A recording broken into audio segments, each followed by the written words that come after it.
I already found out it was a no and no.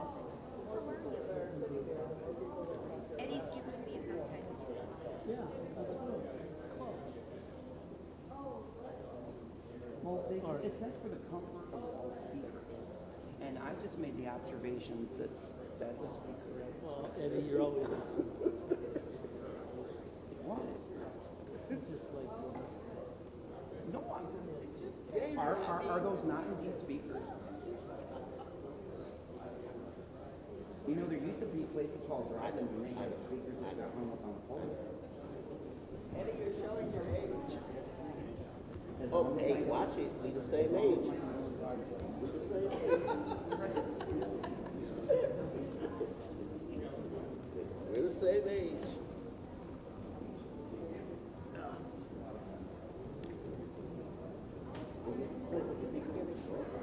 No, it's because they tell us we can't sit right here because of people right there. Just don't say anything. We Yeah, all know. just give don't up. say no. Don't do yourself in.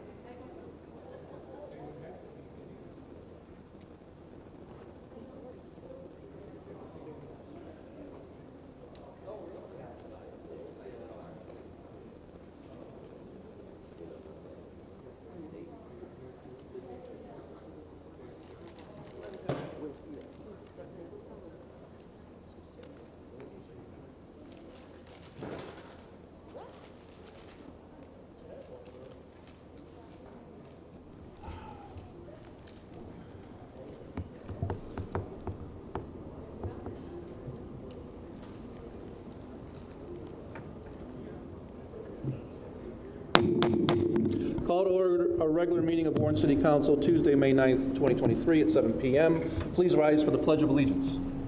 I pledge allegiance to the flag of the United States of America and to the republic for which it stands, one nation, under God, indivisible, with liberty and justice for all. Roll call. President Green, Here. Councilman Watts, Here. Councilman Lafferty, Here. Councilman Kabazinski, Present. Councilwoman Rogency, here. Councilman Papandrea, Here. Councilwoman Moore is present. You have a quorum, Mr. President. Thank you. Next item. Next item is adoption of the consent agenda. So moved. Support Lafferty. Motion by Moore, support by Lafferty. Discussion. Ms. Moore. Yes. Mr. Lafferty. Yes. Mr. Watts. Yes. Mr. Papandrea. yes. Ms. Rogency. Yes. Mr. Kabazinski. Yes. Green votes yes. Item passed 7-0. Next item. Next item is 5, adoption of the agenda. So moved with discussion. Support Lafferty. Motion by Moore, support by Lafferty. Discussion, Ms. Moore. Thank you. The first item, I would like to add 5A, which is Council Rules of Procedure number 24. And I would like to add as 10C, gun violence proclamation declaring the first Friday in June to be National Gun Violence Awareness Day as 10C.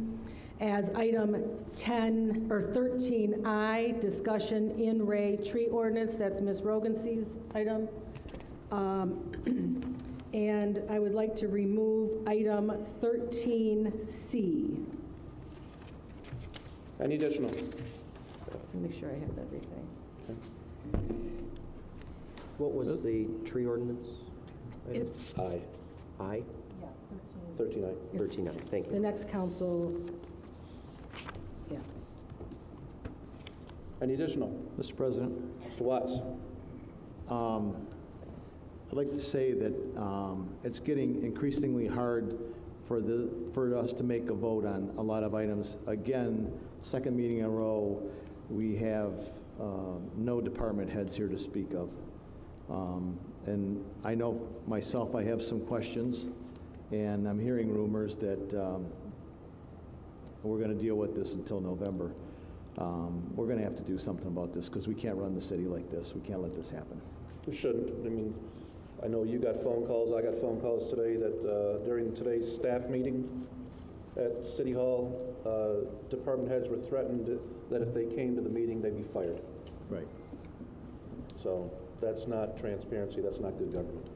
Mr. President, point of order. Yep. I'm understanding that the streaming has not started.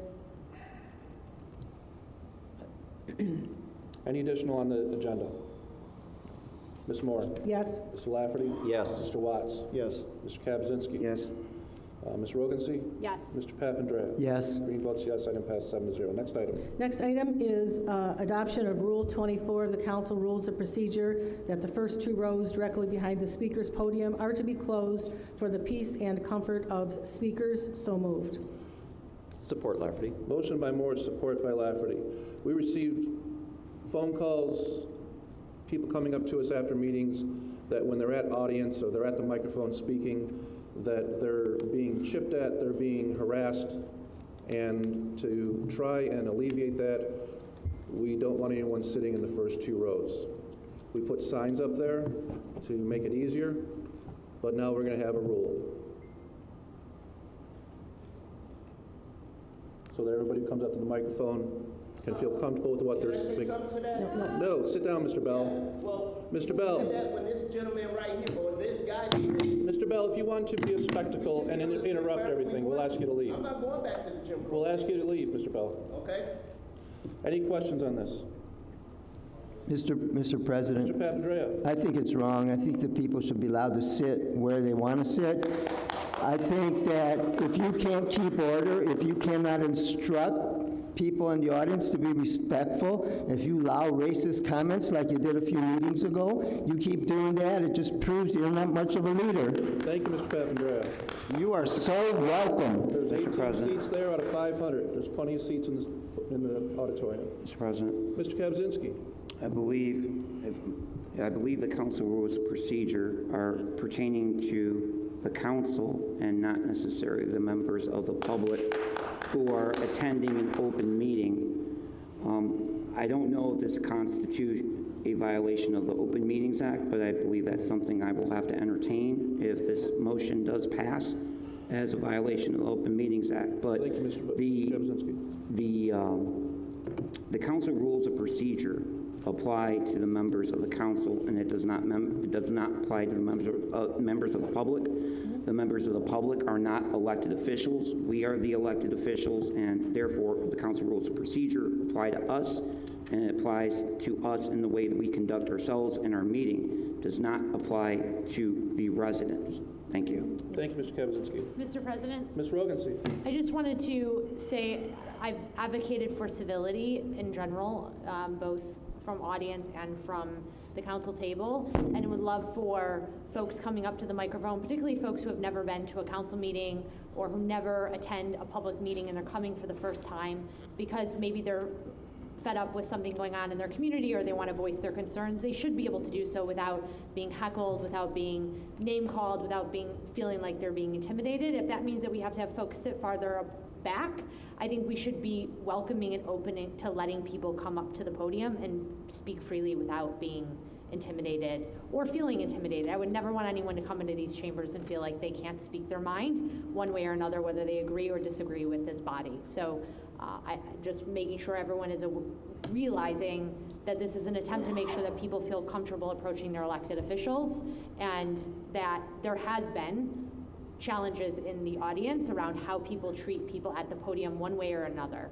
So just wanted to make that clear. Thank you, Mr. Rogency. Mr. President. Well said. Mr. Lafferty? Thank you. Perhaps it's also good context to consider that we're in an auditorium. We're not in chambers that are set up similar to other cities that have a speaker's podium off to the side dedicated for that particular purpose, where they have no one behind them. And yes, even the room itself can be intimidating to a first-time speaker. So I agree with my colleagues. Perhaps in the future we'll have proper chambers for the legislative body. It may come to fruition, but for right now, I think this is a very reasonable accommodation for anybody that wants to speak. They should have the right to speak free of any intimidation, whether it's real or imagined. Thank you. Mr. President, Mr. Kaczynski? I believe I'm in the minority on this, so per the council rules of procedure and the charter, I believe I have the right to debate as a minority. I would like to debate the position that Ms. Rogency just took, not because I am trying to be disagreeable with her, but the point of view that the residents are not supposed to be confrontational with the members of their government is totally erroneous. The people have the right to be confrontational with the members of their leadership of the government. This is why we have a redress of grievances that is allowed in our Constitution. The Constitution provides for the people to go to the people's house and go and confront them on grievances. And it doesn't say the matter of confrontation, it just says you are able to do it. So therefore, for the people to protect their right to have their grievances heard and for them to confront their duly elected officials on that grievance, no, I find that this is completely unconstitutional and I will not vote in favor of it. Thank you. Mr. Kaczynski. Call the question, Ms. Moore. Yes. Mr. Lafferty. Yes. Mr. Watts. Yes. Mr. Kaczynski. Absolutely not. Mr. Papandrea. No. Ms. Rogency. Yes. Green votes yes. Item passed 5-2. If we could vacate the first 2 rows, please. So this is going. If we could vacate the first 2 rows, please. This is going into effect right away. Immediately. Why are you afraid of us? Yeah, they're afraid. Nothing to do with us. They're afraid. We're gonna move, but you're gonna hear from my lawyer. I was waiting for you to do that. Thank you. This guy is eating and drinking, and there's no eating and drinking in here. Point of order, Mr. President. Why is he eating and drinking? Mr. Watts. We don't have to put up with this nonsense. That's your stooge. You wanna talk about following the rules? Mr. Bell. Mr. Bell. Mr. Bell, please sit down. Mr. Green, throw him out. Might as well throw you out too. Throw him out. Point of order, Mr. President. Ms. Rogency. Can I speak freely for a Please. moment? I would implore everyone who is in the audience, Mr. Bell, a variety of other folks. You a turncoat. You're a turncoat. You're a traitor. What's wrong? Councilmember Rogency, you're a traitor. Mr. Bell. A rule-ass councilmember. Mr. Van der Linden, do not engage. That's what you are. So I would just ask that folks demonstrate the kind of civility they'd like to see in society and in our leadership. I don't understand why one needs to call names or lash out at folks. There's absolutely no reason to. I've not name-called anyone. I've not done anything other than act completely civil. To Mr. Kaczynski's point, everyone is entitled to confront their elected officials. All this was saying was when someone comes to the podium, it is important that they don't feel that they cannot speak freely or that they're not heckled. I don't think that that is completely unreasonable. I'm not speaking for Mr. anyone Cherry. else. Ms. Ertz, please don't interrupt. That's all. I think you did. Any additional? Okay, thank you for vacating the first 2 rows. Next item. Next item is 6A, calendar of pending matters. Motion to receive and file. Support Lafferty with discussion. Motion by Moore, support by Lafferty. Discussion, Mr. Lafferty. Thank you. Through the chair to Ms. Moore, we do have the item that was added on 4/12, the controller to create a separate fund to hold the opioid lawsuit settlement funds, and that was to be closed upon the receipt of funds. Those funds have been received, is that correct? It has, they have. Okay, so I understand, but I'm not sure that the fund was, I'm not sure what account was I don't have any evidence that a separate account was created. And there's nothing in the budget showing anything in receipt of the opioid funds or any sort of account. Okay, well, then I will withhold asking. Perhaps we can ask as part of the next approval of the bills for a report on that. Thank you. Any additional? All in favor? Aye. Aye. Opposed? Next item. Next item is 6B, discussion in Ray, resident and neighborhood concerns. So moved. Mr. Support President? Lafferty. Mr. President. Ms. Rogency. So I have a couple. One is the sidewalk on Buckingham between Cosgrove and Bristol. Ms. Gapshis is not here, but if we could send that over, it's lifted in a variety of places, at least a half an inch in a number of places. I received a call regarding the lawn mowing on Shaner, which is between the road and the sidewalk, so the easement.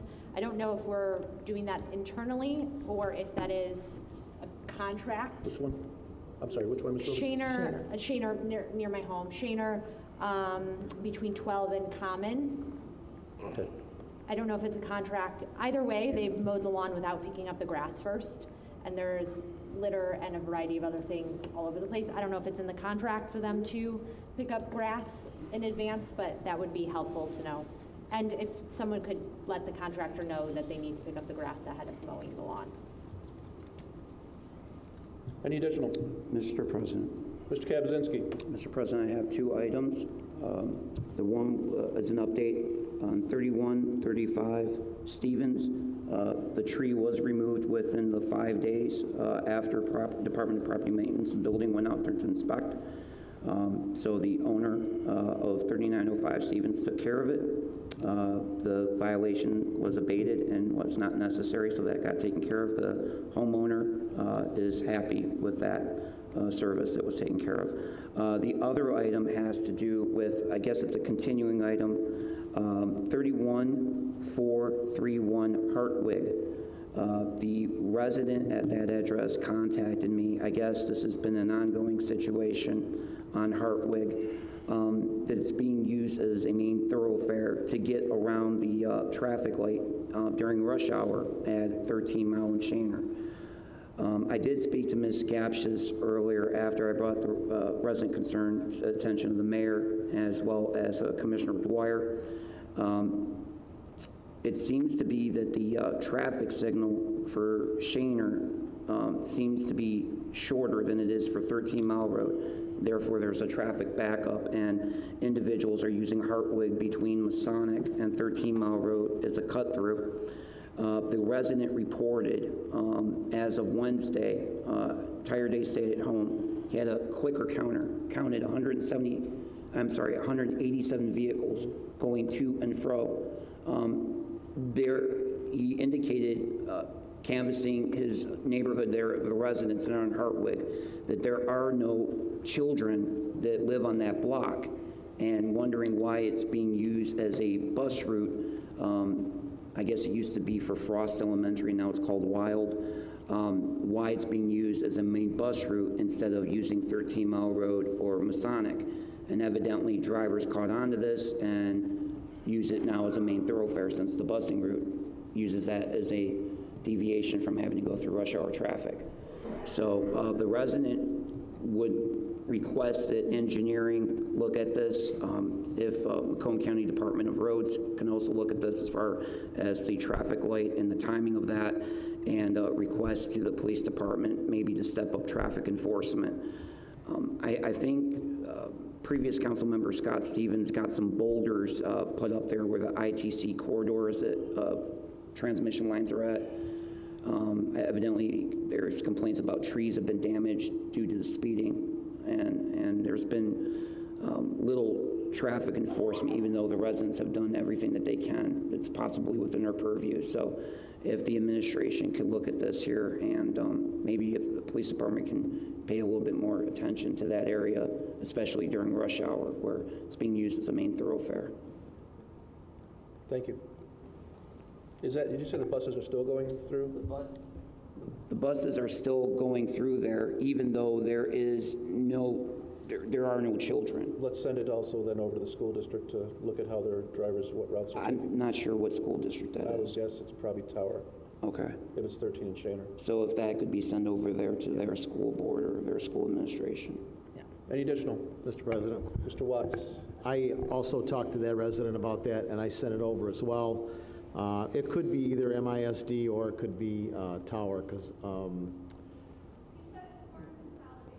Warren Consolidate, okay. Thank And, you. I mean, we're seeing them all in our neighborhood, so it is Warren Woods, but they're all running different buses for different things. We'll so just send it to them all. shares, yeah. So, but I'm more concerned about. I talked to Mr. Deskins at length yesterday, I believe it was, and I'm concerned about the amount of traffic cutting through there. The question I had for him, because I know he's lived there longer than I have, is what the traffic was like when Kmart was there, and he says it's significantly increased with Kroger. I don't know what his change that traffic pattern. But I really think if there's that many cars cutting through there and they're speeding, that's a serious problem. And, you know, hopefully we can get it resolved once and for all. So appreciate that. The other thing I had was the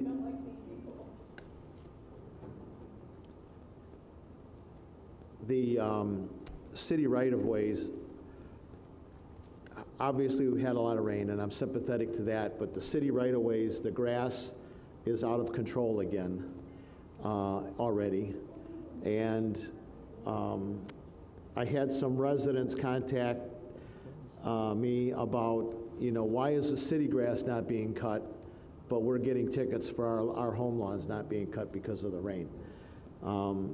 I think that we should be a good example and make sure that our properties are taken care of like they have previously to contracting the work out. This has been a problem for many years now, and it needs to be resolved. And another Warren resident and elected official actually posted some pictures of city trees the other day and talked about how Mayor Bates had a vision to have all the flowering trees in the right-of-ways and how beautiful they looked at this time of the year. And then you drive down these streets, he didn't make this comment, but he's right about the beautiful trees and how nice they are. But under this administration, they have done no tree trimming, and there are tree suckers coming out from the root of the tree that are as high as a tree in a lot of spots, and they look terrible. And I just wish that, I don't understand how our city administration cannot do the basic things. They can find the time to argue and fight and complain about every little thing that goes on, but they can't take care of basic maintenance issues, and that's a serious problem. The other thing I had was, this continues to come up, and I haven't talked to the police department about it directly, but last night Hydro Depot was at planning, and the residents were complaining about the truck traffic on Cunningham and Lefevre north of 8 Mile. It's posted, and I don't see why we can't resolve that issue either. So I'd like to refer that back to the police department to do some aggressive truck enforcement over there. Thank you, Mr. Watts. Any additional? Mr. President. Mr. Lafferty? Thank you. Patrick in Communications could cue up those photos. Photos are of Tuxedo. This is directly in front of 4050 Tuxedo. There's a safety issue and a number of items relative to the depth of the ditches, but apparently when these were dug back out, they were pretty level up until last year, but they were dug out so deeply, you can see up in the upper left-hand corner, if you go back one, you can see in the upper left-hand corner, Tuxedo is actually collapsing into the ditch. And this particular, and then if you go to the next photo, you can see that it's starting to erode all the way down. And so we have a concern of the street collapse in certain sections. They definitely needed to be redone, but I don't know if they were done correctly, but the pitch is significant. And then there is one, it's either the second to last or the last. There's a really good photo of how wide the ditch is now. And the water in this particular photo never drains, or it takes a significantly long time for that water to dissipate. So we may even have a clog at one end, but my concern is on this street that we do have an autistic child that is attracted to water, and the length of time that this water is out does present a safety hazard. So if we could refer that over to engineering, I would appreciate it. Thank you. Mr. President, Ms. Moore? what street was that? That was Tuxedo. Oh, okay, that's not Army Corps of Engineers, that's on Dawson. Correct. I've got a couple resident phone call regarding 27143 Liberty, grass cutting on city-owned property along a brick wall. There's always been confusion on what is county, what is city, what is state, and who transfers that responsibility to other entities. So at 27143 Liberty, if we can get a report on whose responsibility is to cut that, and if Blight Buses could go out and take care of it, that would be wonderful too. 20840 Van Dyke, a couple calls from residents on a dilapidated building that I believe is a nuisance abatement, and they said they walked by it and there's rats coming out of the building. And it needs to come down. As I understand it, the owner just changed names from one entity to another today, and hopefully that doesn't delay abating that property. And 20840 Van Dyke. And the last is, I brought this up several times over the last 3 years. The corner of Ryan and Norbert, on the southwest corner, there's an auto repair facility that has vehicles parked in the road, that they work on vehicles in the road, and I get calls from the residents who are adjacent to it and across the street that they're unable to even get out of their driveway in the morning. And we brought this up at this table and also emailed and phoned the administration 5, 6 times, and it's still the same, nothing's gotten done. This was a machine shop before. It's been converted to an auto repair facility. It's just not the right spot. It's encroaching on the neighborhood. I sat there one day, I remember I sent the pictures and talked to Mr. Watts about it. There was people laying in the middle of Norbert working on cars. You can't do that. It's an encroachment into our neighborhoods. That's it. Mr. President? Mr. Lafferty. Question. At what point we've obviously been dealing with this for, what, 2 years now? The business should be abated. At what point can we bring this to council, and who has the authority to bring that to council? Is it the building department, zoning? Start it with property maintenance, and they have to bring it to us to abate it. But they have to start it. We can give a resolution asking for that. I think it's time that we do. Okay. I'll bring the specifics on the business and the address to the next meeting, and we can add it to the agenda. Very good. Thank you. Ms. Moore. Mr. President? And it's obvious that we're getting sidewalk and tree complaints again. And that's just going to be a function of the time has run out. We started over 20 years ago, the sidewalk program. We started at one end of the city, went to the other. Well, now it's time to start that over again. And, you know, Mr. Lafferty and I both talked about doing a program again, but including trees in that at the same time that we're out there doing cement to put trees back in the areas where they've been cut down, because that would really improve many of the neighborhoods that are very barren now that we've taken away their trees. So I really think it's time to start a wholesale citywide program. We probably should look at that in the fall to do next year and get that started again. Yeah. Great. Mr. Kaczynski. Mr. Lizzie is in the audience. Would you be able to tell us if any code violations have been written up on that property at Ryan and Norbert? Mr. Lizzie, do you have a second?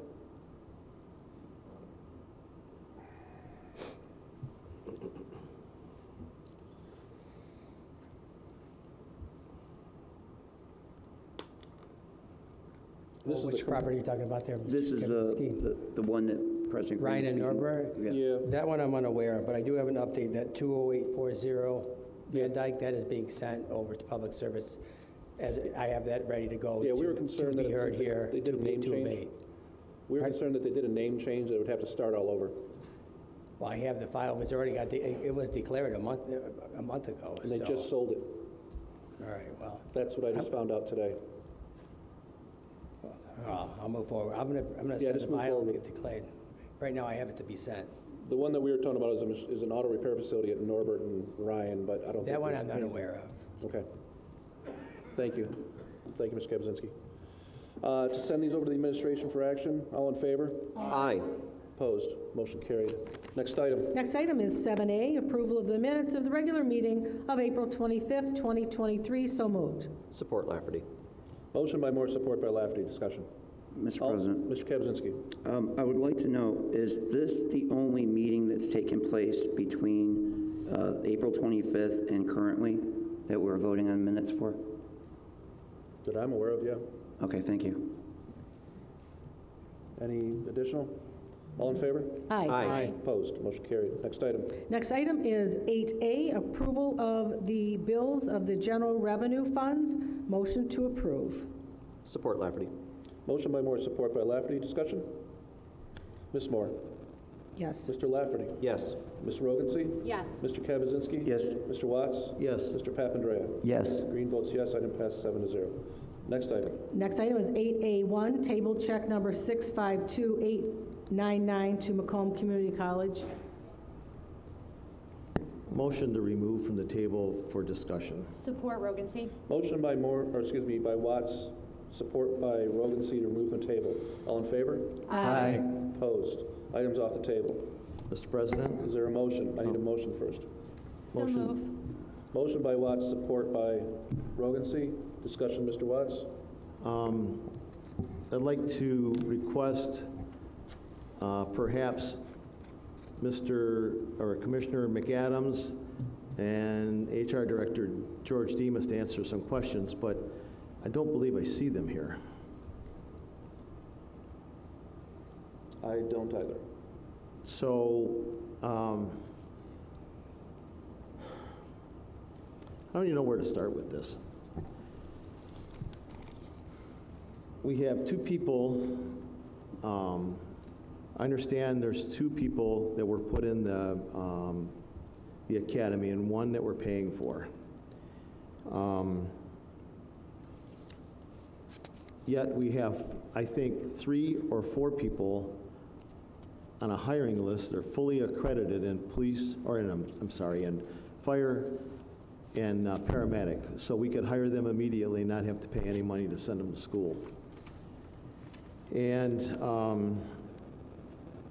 I have a lot of questions, and I'll be honest with you, I have some information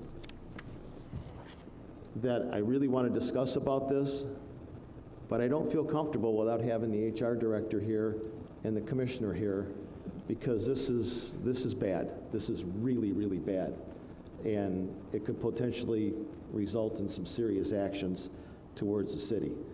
So I guess at this point, I'll make a motion that we table again. Support. Motion by Watts, support by, Motion by Watts, support by Moore to table. All in favor? Aye. No. Opposed? No. Roll call. Ms. Moore, Yes. or excuse me, back up. Mr. Watts? Yes. Ms. Moore? Yes. Mr. Lafferty? Yes. Mr. Kaczynski? No.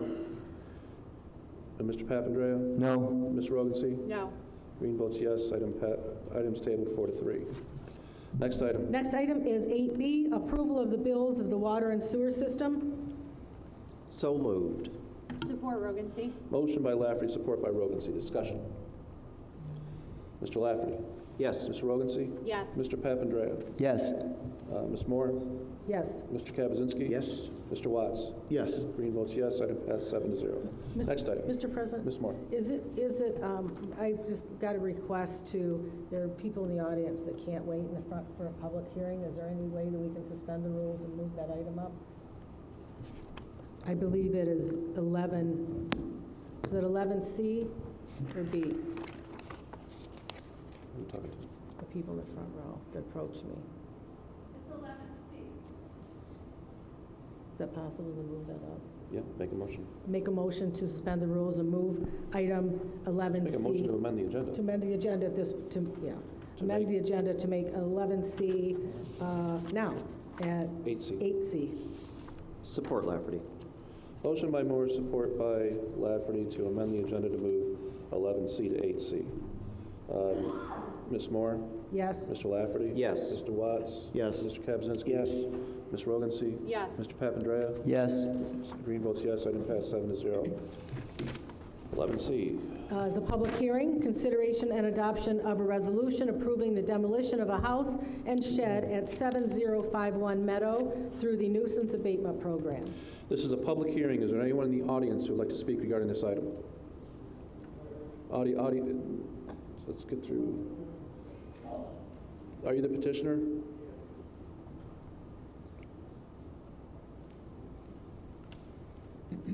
What do you want me to say? Go ahead, sir. They wanted a roof done on the house, and I got the roof done. I got the receipt. I got pictures. Paul Lozay took pictures. Everything. He's happy with the property. Mr. Lozay, are you happy with the property? Supervisor today took pictures, roof's all complete, porch is repaired. It's good. So we're good? Yeah, looks good. Okay. Nice job. It took long, but you got it done. Thank you. I appreciate it. All right. Happy ending. Close the public Happy hearing. ending. Turn the item over to council for action. So, motion deny? Motion to deny the demolition. Support to deny. Motion by Moore, support by Rogancy. All in favor? Aye. Opposed? Okay, Good job. that was an easier one. Okay, next item. Next item is audience. Members of the audience who would like to address council this evening may do so under the audience portion. You'll be given 3 minutes to speak. When there's 1 minute left, I'll let you know, and when it hits 3 minutes, I'll ask you to wrap up. The first speaker is Mo Islam.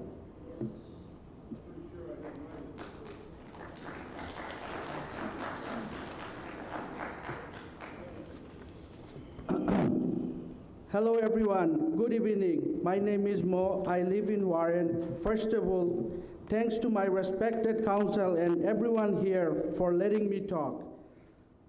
Myself and my friends and community, we like to address our honorable mayor, Fouts. He was sacrificed all his life for the Warren resident.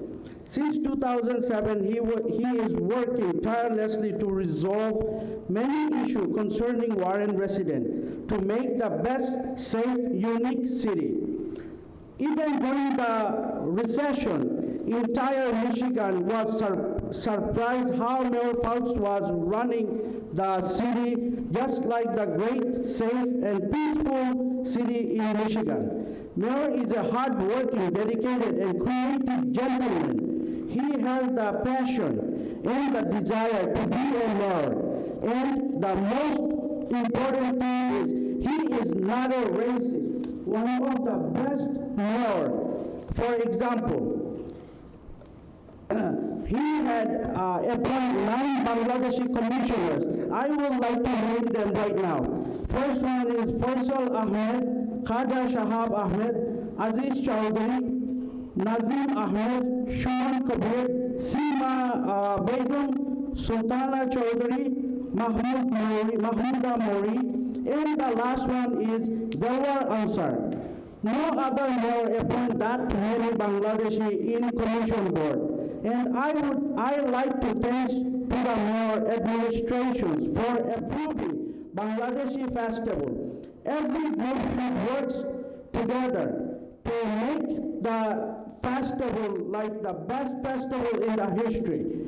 Everyone can enjoy the festival. God bless America. I love Warren. Thank you all. Have a great night. Please drive safe. Thank you. Emily Lang. Emily Lang.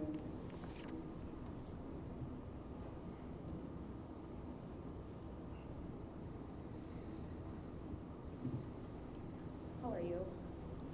My name is Emily Lang. Can you turn the mic on? Is the green light on? Yes. On the base? Okay, go ahead. Can you hear now? Yeah, it's better if you're right in front of it. Okay. My name's Emily Lang. I'm 31 years old. This is my best friend, Thara Katoni. We're asking for approval to open up a recovery house, possibly in Warren. A little background, I own a security company in Sterling Heights. Thara, she's a registered nurse. I lost my sister. Tomorrow will be 11 years from heroin.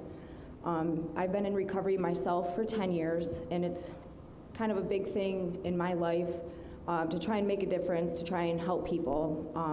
So we put together a corporation called Serene Oasis Corp, and we have our own board of directors, and we have a business plan. The only thing lacking is a location. We did find a house off from Rivard, off from 8 Mile, that we are hoping with approval that we can purchase and be able to help other addicts and alcoholics in recovery. We have also attended Warren Consolidated Schools. We graduated from Warren Consolidated Schools, and we do know that that addiction has affected a lot of our families in the community. And we're hoping that this house provides a safe environment for addicts trying to go through recovery in the community. I know myself, I have an addiction, and it hasn't been easy to go through recovery, but I did it as a registered nurse. I have like 90 plus days clean, and I hope to have further clean time as well. But I do know that addiction has cost families a lot. I know it has for me, it has for her. You know, she did lose her sister, who was my friend in high school. 1 minute. Oh, and that's about it. Okay, that's it. Thank you. Thank you. Thank you. Mr. President, point of order. Can I have the contact information? That's in my district. I'd like to help them out with that. I got an address. Do you want to Yes, go please. get their Thank phone you. number? You can go get your phone. Mr. Jury.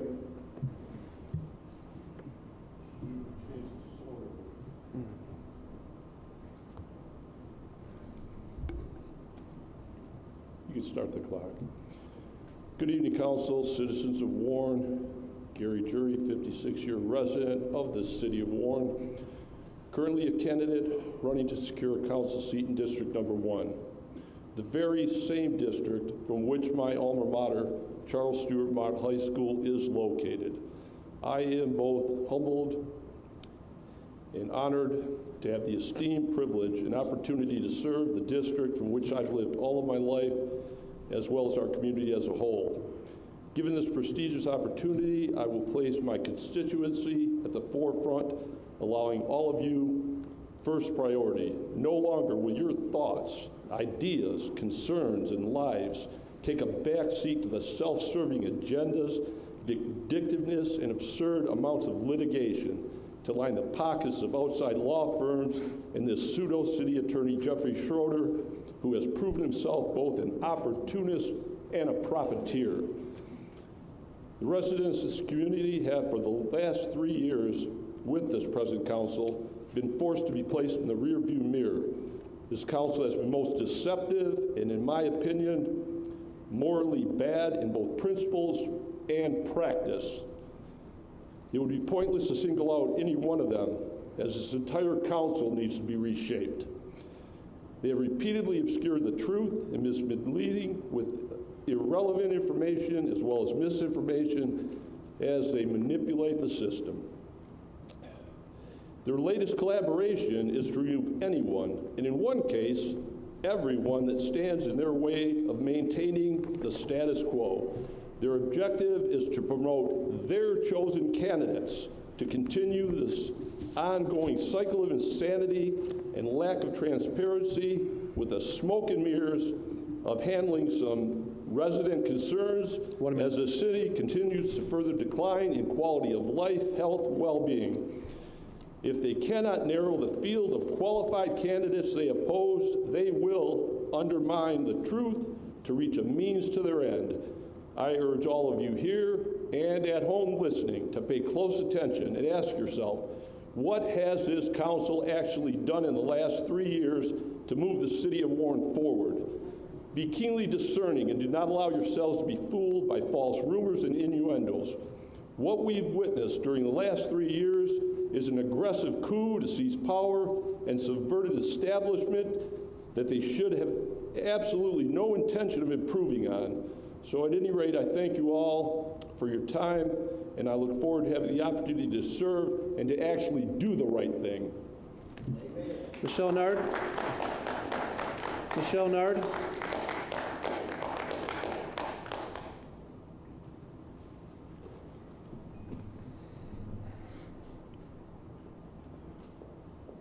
Good evening, everyone.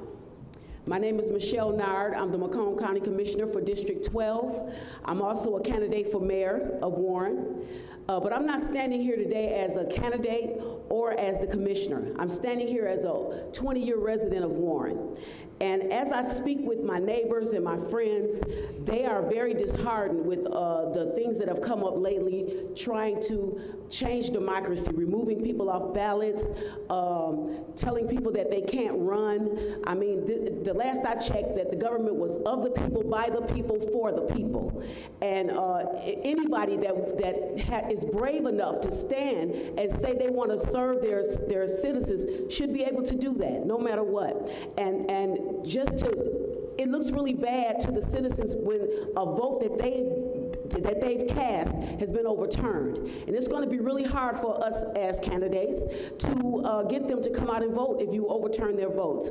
I just wanted to say that. I know they've been talking to me about coming up and speaking, and I really don't want to do that because the spotlight should be on our residents and whatever they need. I want to just say and use the acronym RESPECT. I think that we need respect towards this council, and the council needs respect towards the citizens. If we all learn to respect one another, then we can start moving the city forward, because that's the bottom line. No matter what happens, I want to see the city move forward. I don't care who's running it. I really don't care who is picked. I do want to see diversity, and I want to see real diversity, not just man and woman and black and white, but all types of diversity. It makes the bouquet more beautiful. So let's just learn to respect one another. Let's do the right thing, and let's say the right thing at all times. And let's be honest and transparent for real. Have a good night. Thank you. Adam Saka. Adam Saka.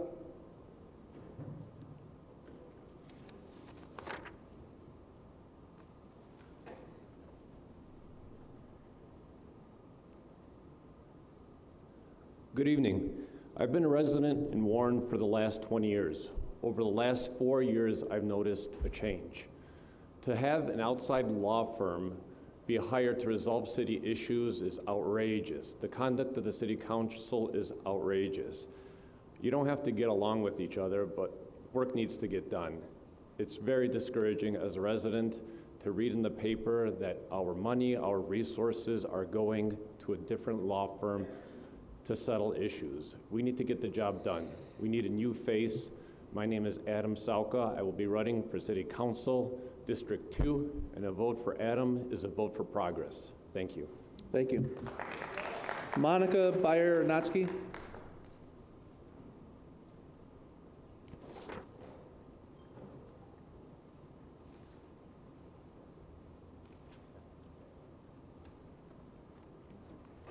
Good evening. First time here, so I would like to say this is intimidating. Yes, so just to know that. My name is Monica Bayer-Natsky. I'm on the board of the Autism Society of Greater Detroit, and I wanted to introduce our organization to the city and to you, the council.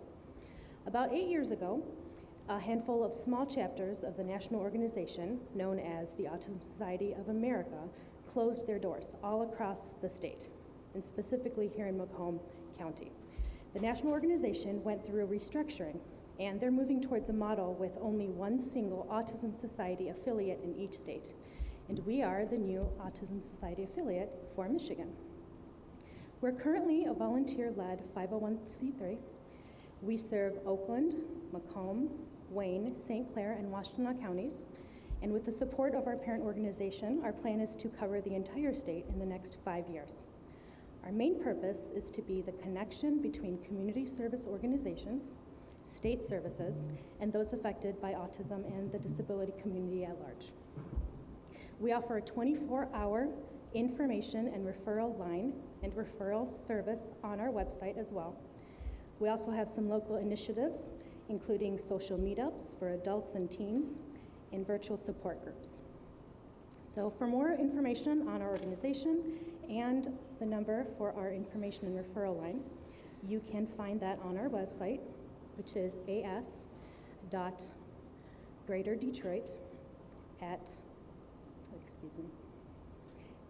is autismsociety.greaterdetroit.org.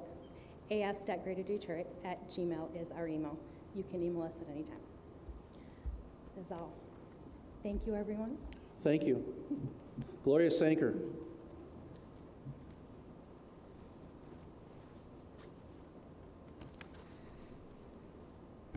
Good morning, Council.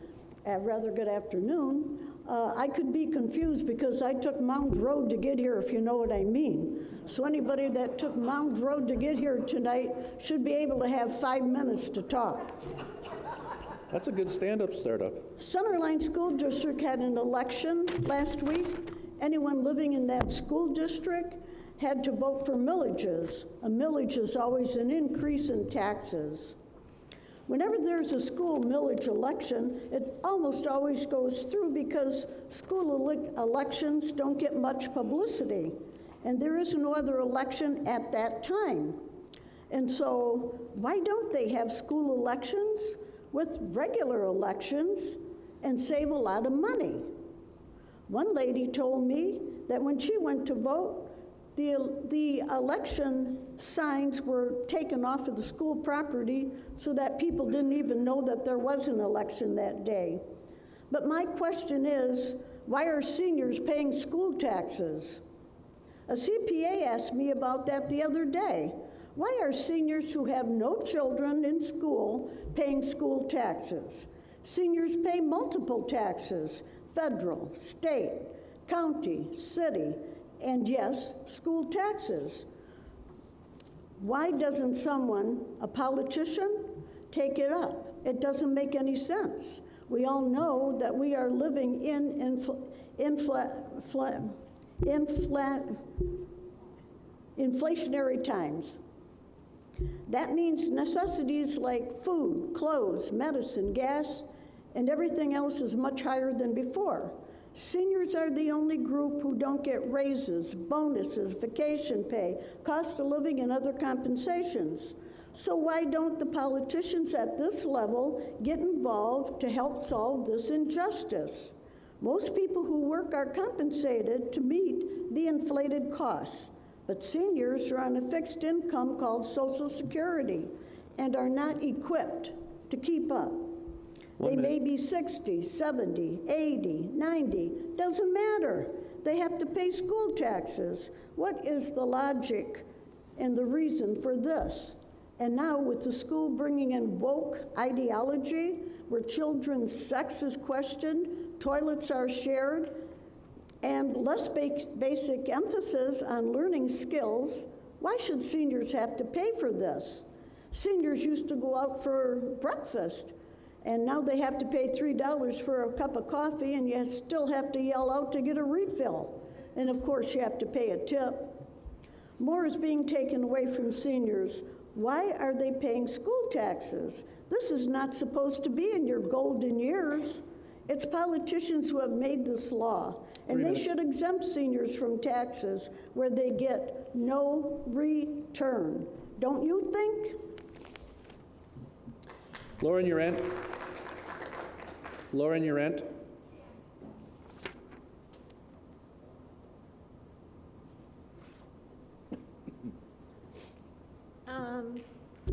Councilman Ed Kempinski, could you kind of start him off with why I'm here? Because I should have been under the neighborhood concerns. 7259 page. Page. Okay, go ahead. Okay, I live at 7259 Page. My landlord is Andy Salama and Mark Salama, which I hear you guys are quite familiar with. I have had several issues with the Salamas, and recently it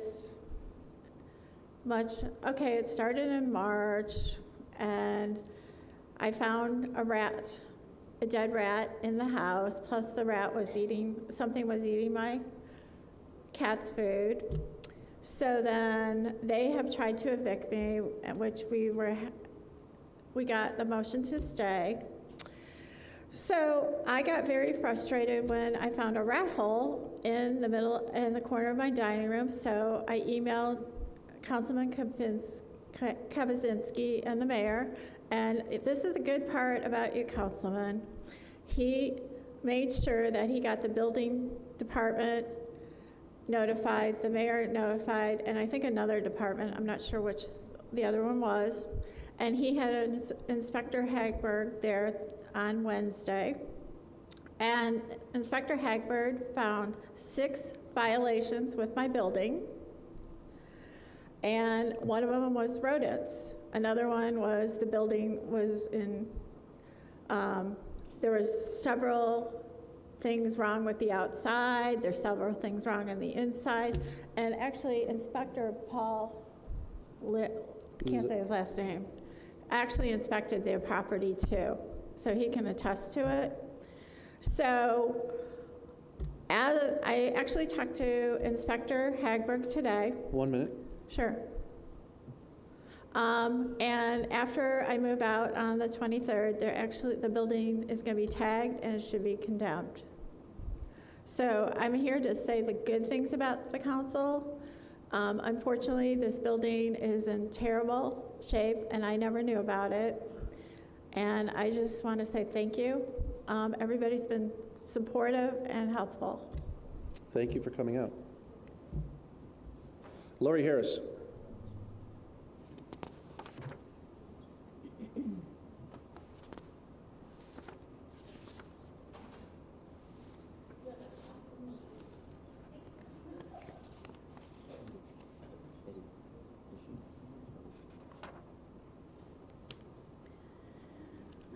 Good evening.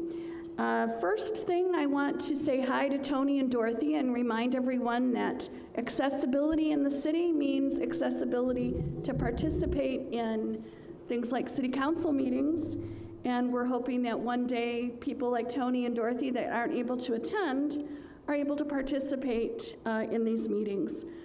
On May 18th, Thursday at 4 p.m., there's going to be a demonstration in front of City Hall about ADA compliance. You can see the signs in the back of the auditorium that talk about making Warren safe. We need our city to be safe and accessible for all citizens. We would like you to join us and help encourage the city to make a difference and take care of the issues of where there is non-compliance. I also want to comment that I am one of the people that requested these seats be vacant behind the podium. I don't think anyone should stand here and have to listen to the comments that come behind you and know that there is nothing between you and those people. And they've clearly demonstrated that they don't have self-control. So I thank you very much. I appreciate this rule. And if they want to blame anybody, I can be one of the people they blame, but I appreciate it. And it has nothing to do with whether or not you come to discuss things with the council. It's not an Open Meetings Act problem. It's a lack of respect problem. And citizens should not be mistreated at the podium. I wanted to talk about what we read in the paper. And I would strongly encourage the people who are writing articles to at least present both sides of the story fairly. People are getting a lot of information that they're hearing from one side, and that is not fair. I would strongly encourage these authors and editors to encourage both sides of the story to be printed. And I'm going to tell people, don't believe everything you read, because it's not all true. I also wanted to mention, this is a drug awareness month. You know, we have a lot of different things happening every month. Fentanyl is a big issue, and we have money coming from the opioid settlement. And I'm not sure what best practices is for dealing with fentanyl, but fentanyl is becoming used in many combinations, even with marijuana. People have to be careful, but I think we have to look at using that money to address this issue and finding best practices. And we have reassessments coming, which is very interesting, so I certainly hope the 3 minutes, if you could wrap up. Wrap it up? Please. Okay. I'm disappointed that the department heads did not come for the budget hearing, and really I think their salaries should be cut or something. Thank you. Thank you. Mr. Deskins.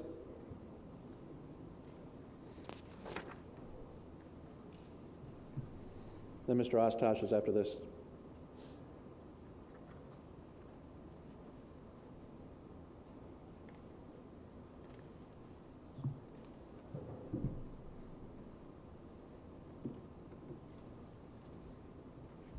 Hello, my name is Bill Deskins. I live at 31431 Hardwick Drive, Warren, since 1974. I called yesterday Mr. Green and Mrs. Moore, Mr. Watts and Mr. Kapuscinski. Mrs. Moore and Green never called me back. Mr. Watts called me back right away. Mr. Kapuscinski came out to the house and he spent about 45 minutes to an hour there talking with me and checking things out, which I really, really appreciated. The street there anymore is just, it's ridiculous. I counted one day out there, 380 cars went down that street. That's insane. It's a residential street. It's just, it's crazy. I've had 4 cars totaled in my driveway. I've had 2 trees knocked down. Mrs. Stricker, who the street down the next street over was named after, she bought the 3rd house on Hartwick. She crossed the street and got killed. She got hit by a car. You know, this has got to stop because the people, I talked to Mayor Fouts. Mayor Fouts sent the police department out, but nobody ever comes out. They called me today, said there was somebody who's going to be out there. Nobody ever shows up. Those people that are going down that street have got to be doing 40 to 45, 50 miles an hour, some of them. It's a 20-mile-an-hour speed zone right there. There's a sign. When they originally did Hartwick, it was built in 1969. There's about 10 houses there. All the other houses used to be a dead-end street. It was a circle where you could turn around and go back out. Well, the way that the street is designed there, it goes like this, and then it comes back this way real quick, and then you go down and you go way around the curve. People have hit the telephone pole, everything. It's totally ridiculous. Something has got to be done. As you saw me walking down here, I'm afraid to go across the street anymore because I'm afraid somebody's going to run me over. You got to do something. You got to help us. I mean, it's the whole neighborhood. They know about this. Most of them are, there's about 5 or 6 Vietnam veterans that live on our street. I'm 79 years old, and they're right there with me. But, you know, I'm going to give up. I don't know what to do anymore. But anyway, I want to thank you for doing what you do, and God bless America. Thank you. Thank you, Mr. Deskins. Mr. Ostosh. And after Mr. Ostosh, Michael Howard.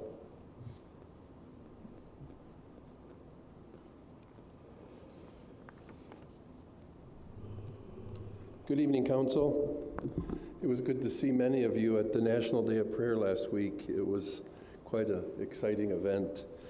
I think the mayor called it one of the bigger highlights of the year for our city. At our last council meeting regarding the Bangladeshi issue, the community, it seemed to me like something was amiss with that whole situation. I'm glad to see some promotions on Facebook that the 14th annual Bangladeshi Festival has been scheduled here in Warren. But, I mean, something just doesn't seem right. Something politically seems to be amiss with the whole thing. I mean, I don't understand how a couple offbeat Detroit newspapers picked up the story and kind of twisted everything around that was different than what the Warren Weekly and the Macomb Daily reported. But, I mean, for more than a decade, our community has welcomed this Bangladeshi festival. I don't know how we could say that, you know, this is an ethnic issue with the administration. It's the same administration that's allowed this festival for more than a decade. And then we write Mr. Schroeder a blank check because he's going to have to start new ordinances about, you know, anti-racist, whatever the term you guys used. I don't remember. I should have listened to the tape again. But it just seems like there's some political games and shenanigans that went amok with that whole thing.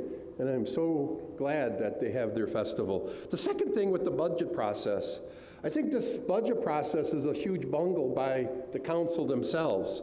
Last year, Councilperson Moore said she did not want the mayor's mayoral presentation, which was a precedent here for a long, long time in Warren. 1 minute. So they canceled that. So you guys threw the first stones that way at their glass windows. Then nobody shows up. But you guys started the fight. And then, in your wisdom, you decided that we're going to do the same thing again this year. Well, if it didn't work last year, how in the world do you think it's going to work this year? I guess idiocy is doing the same thing, expecting different results.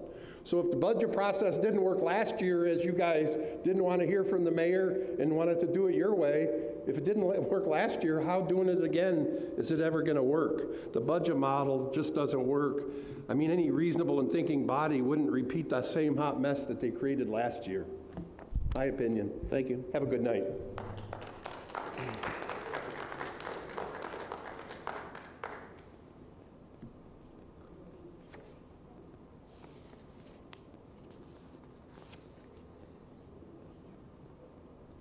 Good afternoon. While I was just out talking to residents, I had a resident that had a concern, and it kind of caught me off guard because what he said was the districts had changed in our city, and the only reason why I was notified is because my neighbor got a letter from a certain council member. And I'm confused why only some residents in my community got letters from a council member to notify them that the district changed, but not everyone in the community. You would think if the districts were changed and we are pro-democracy, every person in the entire community, every person in the entire city would have got notified, and not certain residents that were picked and chose who got notified about the districts. We talk about we care about inclusivity, we talk about we care about diversity and inclusion, but here's just another glaring example of how this council, not everyone, but some, have failed tremendously in this issue. You're picking and choosing who you care for, you're picking and choosing what issues you care for. A year ago in June, I came here, June 24th, and I talked about the Open Meetings Act and how several of our commissions were violating the Open Meetings Act. I came several times and talked about it, and it fell on silent ears for the most part. Now, when it's pertinent to you guys, and it's pertinent to your future endeavors, now you care about it. And so I'm just trying to figure out, what do we have to do to get this council to care about our issues now? I don't want to have to wait till November to have a safe street. I don't have to want to wait till November to have a park where I can take my daughter and my neighbors are safe. I don't want to have to go door to door and explain to my neighbors that their district are changed because the city council is picking and choosing who they favor and who they want to notify. It's discriminatory at best, malicious at worst. And so I would love to know, like, who paid for that, and because that wasn't budgeted in the city council, and where did that funds come, and why weren't everyone notified about that? It's very suspicious, and when something stinks, 1 minute. There's a trail. Thank you. Thank you. Mr. Bell. Jerry Bell.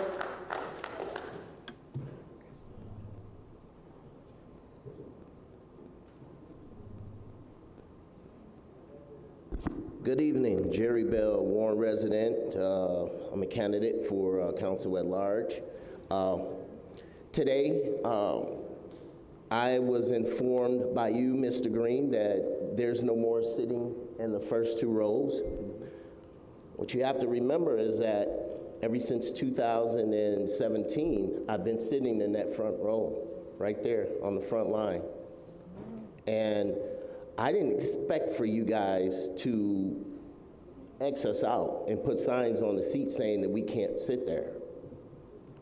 As I told you earlier, I'm not going back to the Jim Crow days. As the young man just said, the last speaker, something's fishy. Something's real fishy about what you guys are doing. And I mean you, Councilmember Watts, you, Jonathan Lafferty, you, Pat Green, you, Mindy Moore, and you, Angela. I could expect that out of you. But for you guys to tell us we can't sit there, you guys are making up rules as you go. You have a person right here in the front row that's eating and drinking, and you guys don't allow eating and drinking in here. He can do it, so I'm just wondering if I can do it. You guys have a trail of being what I call racist, and I'm gonna go there because you guys are showing it. You guys are showing your butts. As I stated last week, there's people in Detroit talking about you guys real bad. They see what's going on. It's petty politics that you guys are involved in. You want to make up rules and stuff. You guys violated the Open Meetings Act. You guys violate rules all the time. And then you want to go down to the Election Commission and try to get myself as well as a few other candidates kicked out. Especially you, Mindy Moore. You thought you had a quick pick six, didn't you? You thought you was going to get us out of there, and it didn't work the way you thought it was. I know you're not going to look at me because you know you're wrong. And I hope you don't get voted back in. So here's what we're going to do. We're going to apply a little pressure. Since you guys like spending the city's money on these lawsuits and things of that nature, you guys are getting Plunkett Cooney paid off of us. You guys are taking our money. You could be spending that money in the South End. You could be fixing roads. You could be doing a lot with that money. We have a city attorney. This guy isn't our city attorney. You got to saw him when he was in the courtroom. He was shaking and shivering. He couldn't even hardly get his words out. So what we're going to do, we're going to apply a little pressure. That's what I'm going to do. Because I got the call. I just got the call from out there. And it didn't come from the mayor. It came from my people. We're going to apply a little pressure. Thank you, Watts, for telling me or voting, 3 minutes, saying that I can't sit there. Thank you, Lafferty. Thank you, Mindy. Thank you, Mr. Green. Mr. Bell, if you and could thank wrap you, up, Angela, for telling me I can't sit there. I like that. You guys are in my pond now. Mr. Bell, if you could wrap up, please. Thank you. Mr. Vanderlinden?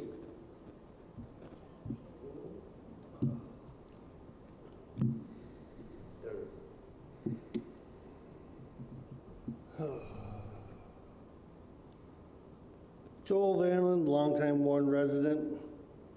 The reason why these seats are blocked off behind us because the last time I was up here to speak, I was so rudely interrupted so many times by Mr. Bell, who wants to run for council but can't behave himself or act in an orderly fashion. Mr. Vanderlinden, address council. And I am addressing council when I'm letting the people know the truth.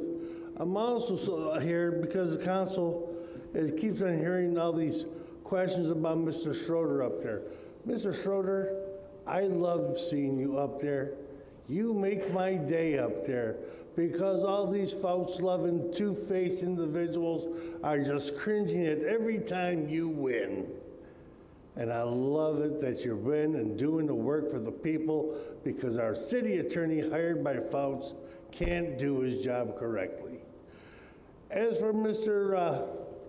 Bell's complaints about trying to eliminate people from the ballot, well, yes, there's a thing saying that there's no felons are supposed to be on the ballot. But if you guys really want to know, if you care about this election, take a look at the election.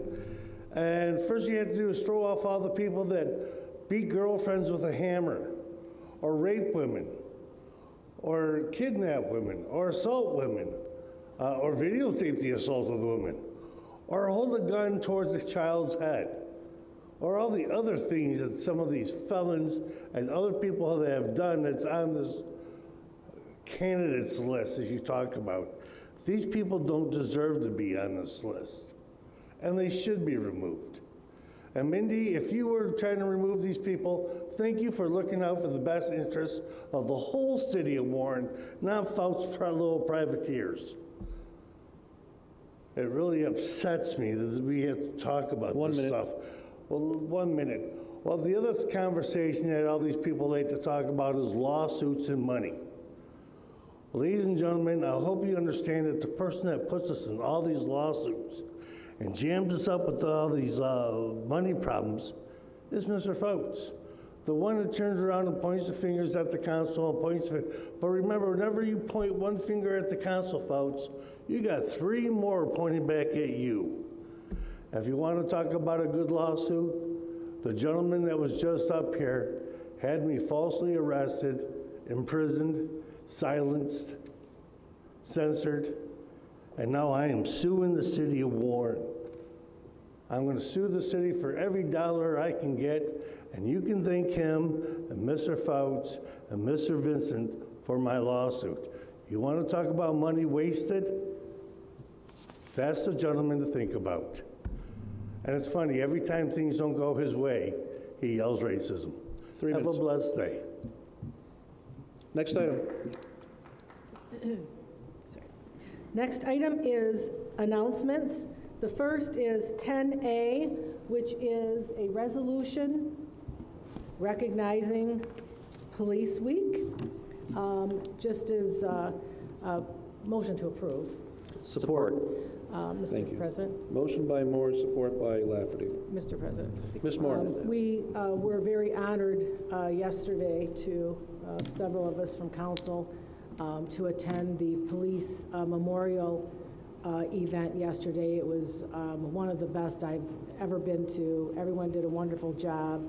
The honor guard was fabulous, and we had the Detroit drum and pipes that were really, really good. And it was, you know, it was really great to be there, and I enjoyed it very much. The Wooters family was there, and you know, many of us remember those days when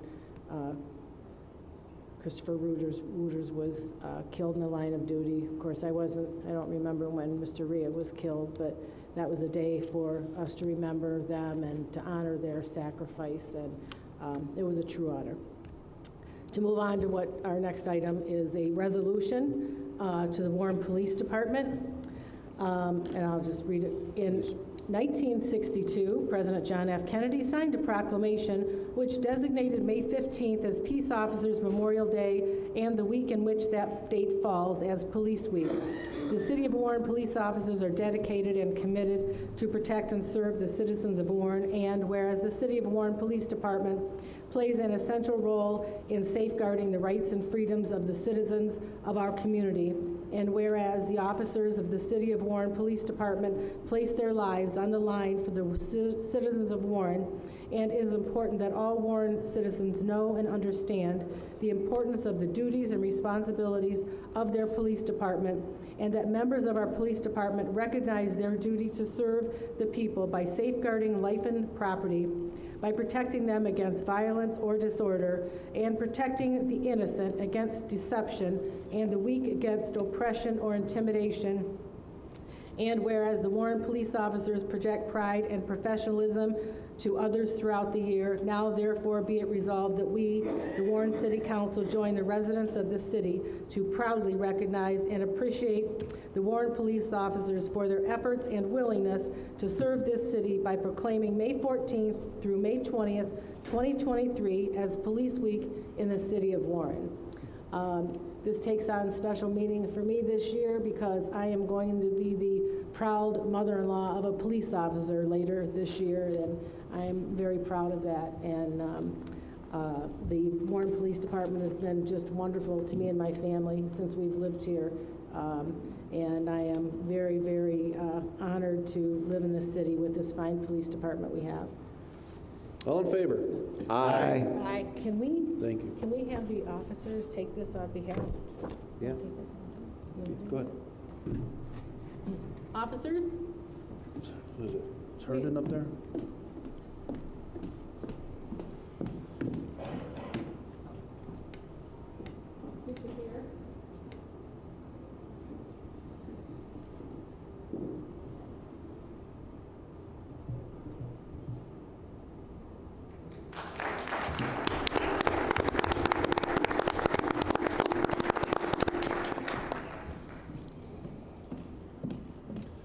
Next item. Next item is 10B from the other side of our fabulous first responders. Joe Shear is here from the Warren Professional Firefighters to present us with a new program here in Warren. Thank you. Good evening. If I could ask communications to put up the first photo, if they'd be so kind. Thank you. The Warren Professional Firefighters Union every year provides smoke detectors to our Warren residents. Residents would come to a fire station and receive a smoke detector they would put up themselves. But fortunately, we weren't able to install the detector or be able to provide a CO detector to our residents. I'm happy to announce all that is changing. In a great partnership with the Fire Marshal for the state of Michigan, Kevin Selmeyer, the City of Warren, the Warren Fire Department, and our elected officials will now be installing CO detectors and smoke alarms for our Warren residents. Of the fatal fires that have occurred in our state this year, only 21% of these homes had a working smoke alarm. That's a staggering statistic. With most of these fires occurring between the hours of 6 p.m. and 6 a.m. when our residents are sleeping. Every year, our members respond to a Warren resident who calls for a CO detector alarming. We want to continue to ensure that every resident and their family is protected. We are deeply honored to have this collaboration to do just that. If I could have the next photo, please.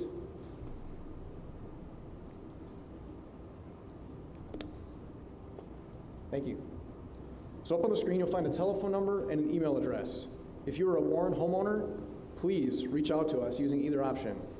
You can make this request also now on our city website.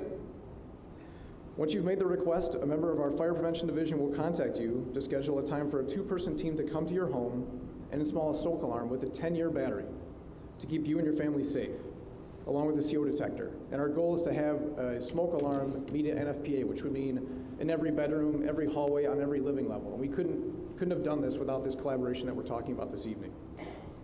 And on top of it, all this is free of charge.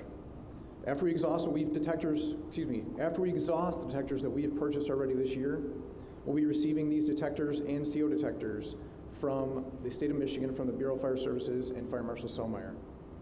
Our goal is to install up to 500 homes a year with these smoke detectors and CO detectors. And again, thank you for allowing me to speak tonight and the collaboration that we're able to get done with this initiative. Thank you. Thank you. That was a great presentation we had, obviously tonight, but at the other, at the venue, the Fire Administration Building earlier in the spring. And how many now have been installed? We haven't sold any yet. We're working on logistics of getting... How many have signed up? We have about 50 people signed up so far. So okay, about 50 homes that are going to get protected here hopefully in the next month. There's plenty left. Plenty left. Please reach out and we'd be glad to take care of you. Keep us up to date, please. Absolutely.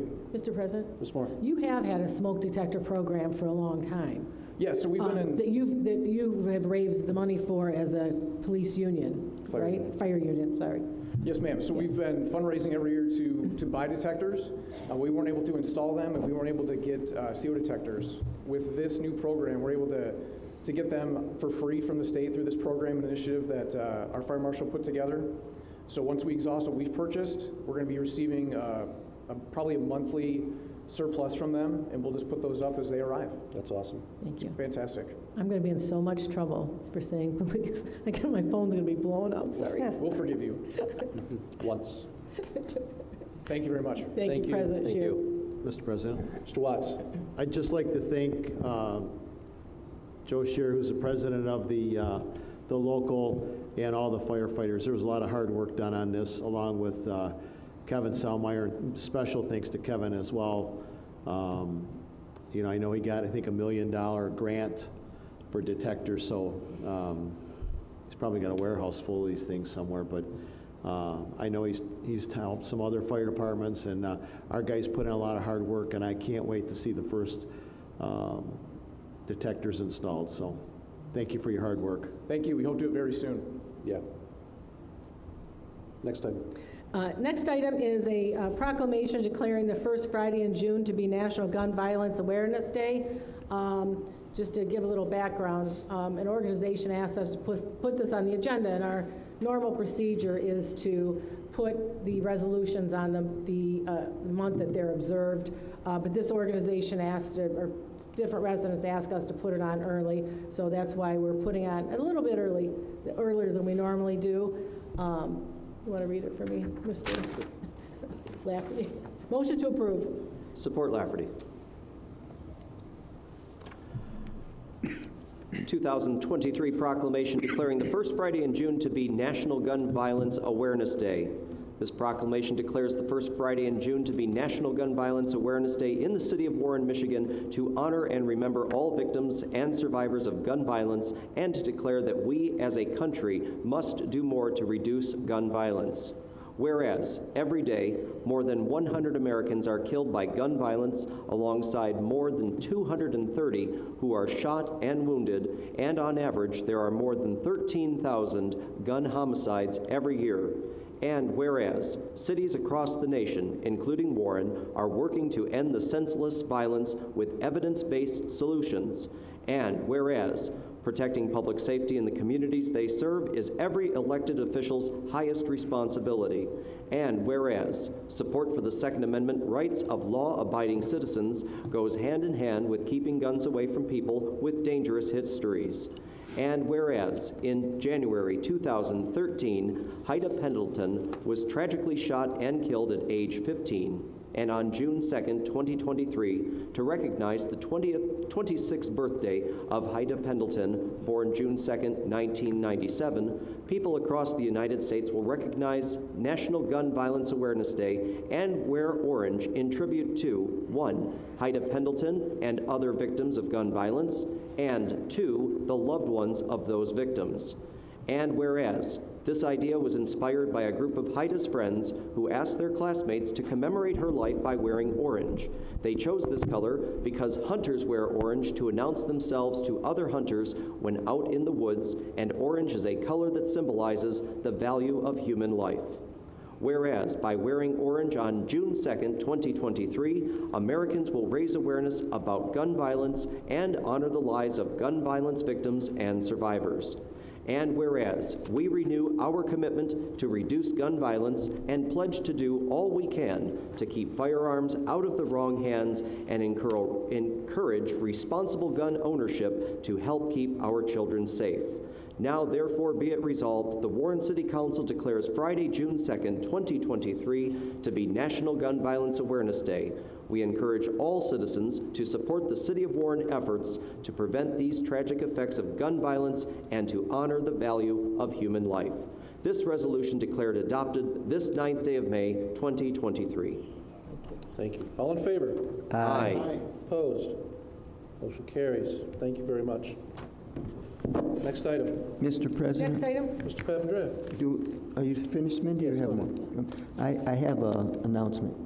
I received a phone call that Bob Scott, former police officer I worked with for many years over when I was an assistant city attorney over at the court, has been taken to the hospital on an emergency basis. I want to wish him well. I'm sure everyone on this council wishes him well. He was a fine officer, and in my opinion, he's been a fine property maintenance director, and I think I can speak for the council. We wish him well. Absolutely. Thank you, Mr. Papandreou, for making us aware. Mr. President? Ms. Rogancy. I just wanted to thank Ms. Moore for putting the gun violence prevention resolution on the agenda. There are a number of very active members of the Moms Demand Action group in Macomb County and Warren that will be very happy about this. I'm sure they would have liked to be here and wear orange, but thank you everyone for acknowledging it. And I'm in communication with a lot of them. I'll pass the message on that the council unanimously passed it. So thank you. Thank you. Mr. President. Mr. Kabaczynski. I have 3 here, so I'll try to be brief. First of all, I was invited to the meeting of the AMVETS here in Warren, Michigan. And one of the programs that's available for children is through the Tuskegee Airmen school that's through the Civil Air Patrol, and it's through Hamtramck schools. So any school-age child can enroll into this Tuskegee Airmen Civil Air Patrol program.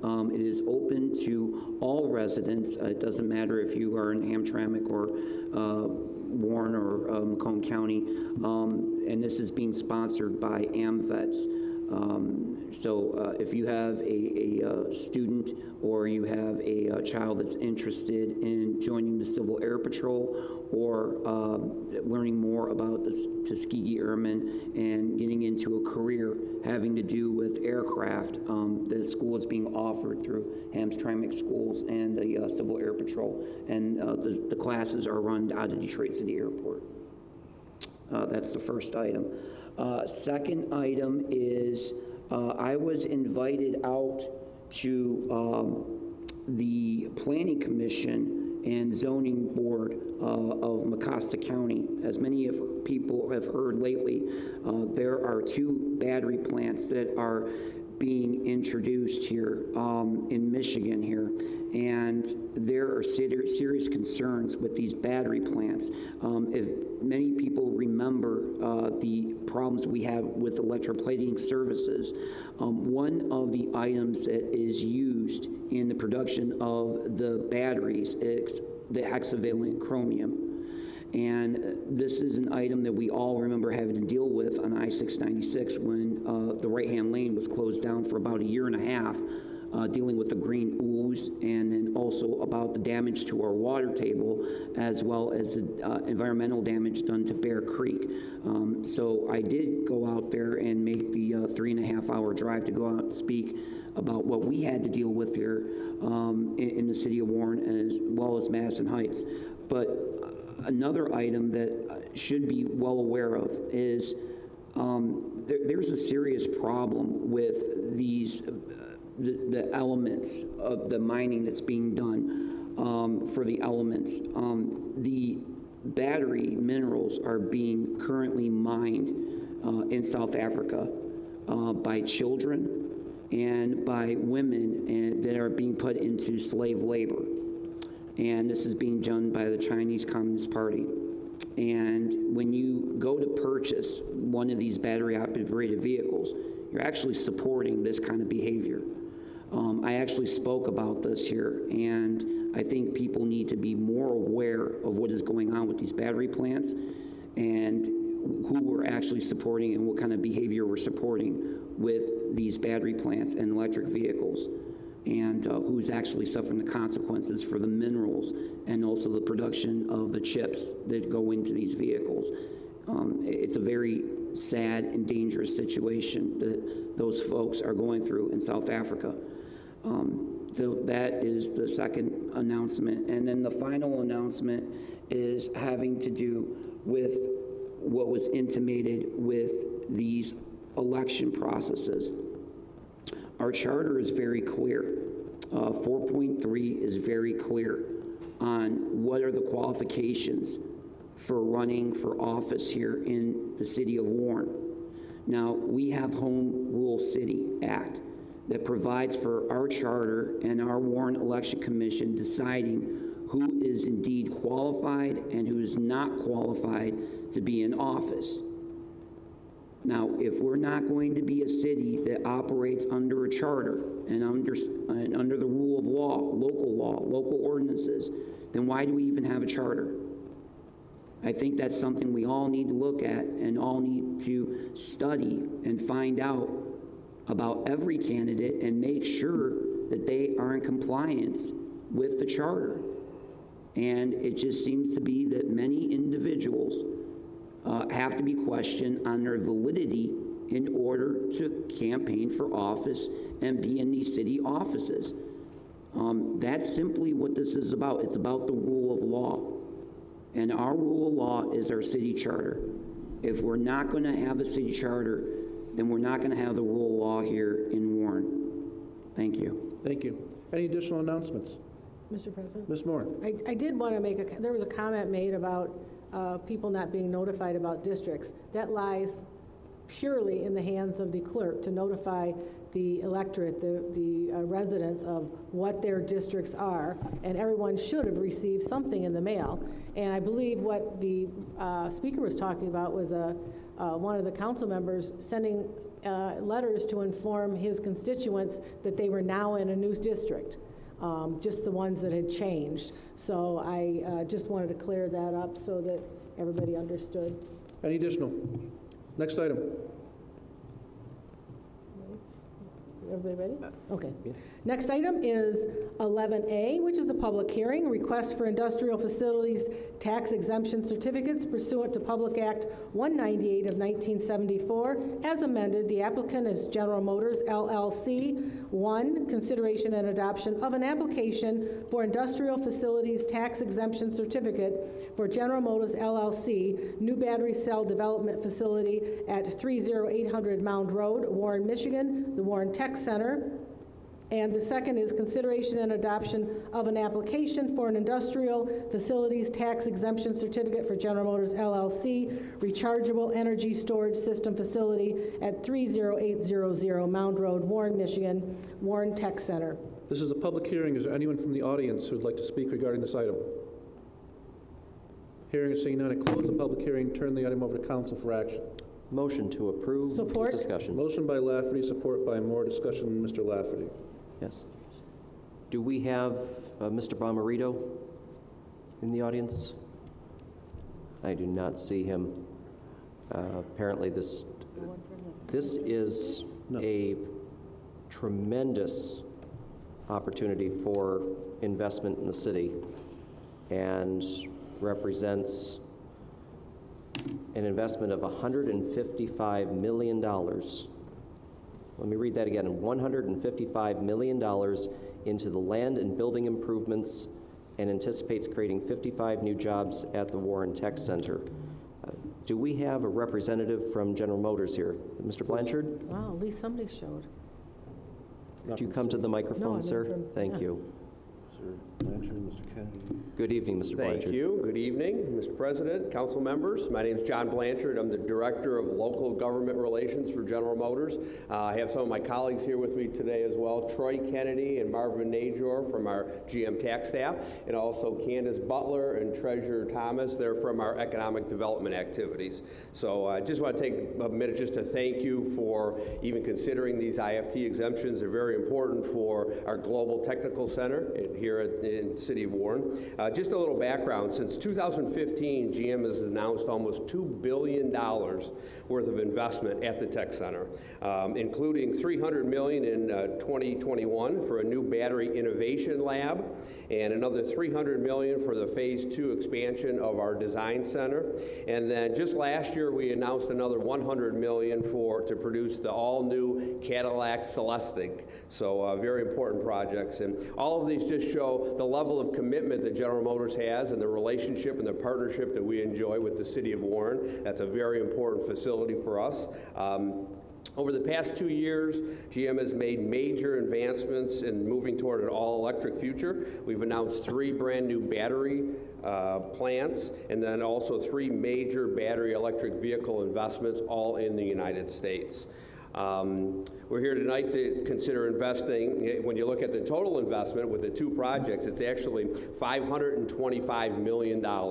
And we would be building and equipping 2 new battery cell development related facilities, which would be used to develop the future battery cell and electric vehicle technology. So all of the future battery cell development would be right here in these operations. The project contemplates construction and equipping of 2 buildings of approximately 561,000 square feet. They would be in the northwest quadrant of the technical center.